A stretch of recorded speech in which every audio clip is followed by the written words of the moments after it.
In the mid-2000s, as Australia's intelligence agencies faced growing threats from international terrorism and criminal networks, one covert operation stood out for its urgency and complexity: Operation Kiwi. The mission was aimed at tracking a highly dangerous group linked to a rising tide of extremist activity in Southeast Asia.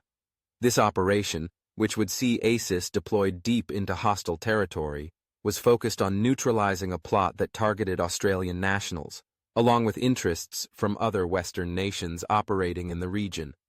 Operation Kiwi's genesis came after intelligence reports indicated that an international criminal syndicate with ties to known terrorist organizations was planning an attack on a high-profile Australian target. This was not just a case of terrorism. It was about protecting Australian citizens from an imminent threat posed by people who operated in the shadows of lawless regions, where the reach of the Australian government and its allies was limited. ASIS's role was to track the members of this syndicate, who were believed to be preparing for a major strike in the coming months. The operation's goal was twofold. First, to gather precise intelligence on the group's plans, movements, and structure, and second, to prevent the attack before it could reach fruition.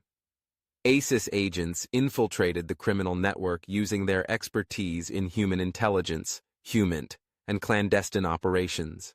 They assumed false identities, blended into the local environment, and established key relationships with informants who could provide critical inside information.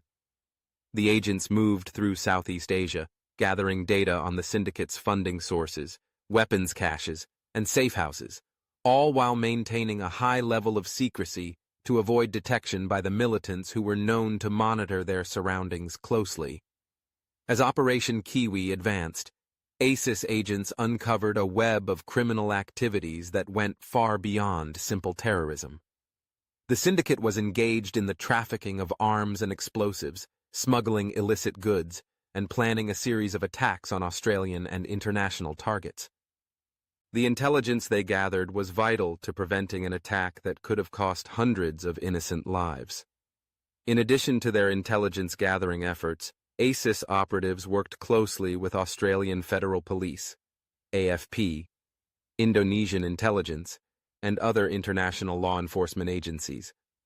These agencies provided logistical support and coordinated with ASIS to execute precision operations aimed at dismantling the criminal syndicate before it could strike.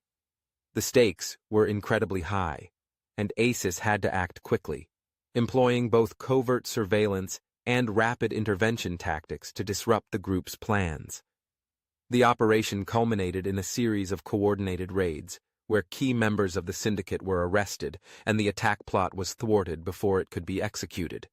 The results were a success, and ASIS was praised for its role in preventing a disaster, even though its involvement remained largely out of the public eye. The success of Operation Kiwi reinforced ASIS's ability to operate in high-risk environments, leveraging its network of informants, intelligence-sharing partnerships, and advanced covert techniques to combat some of the world's most dangerous threats.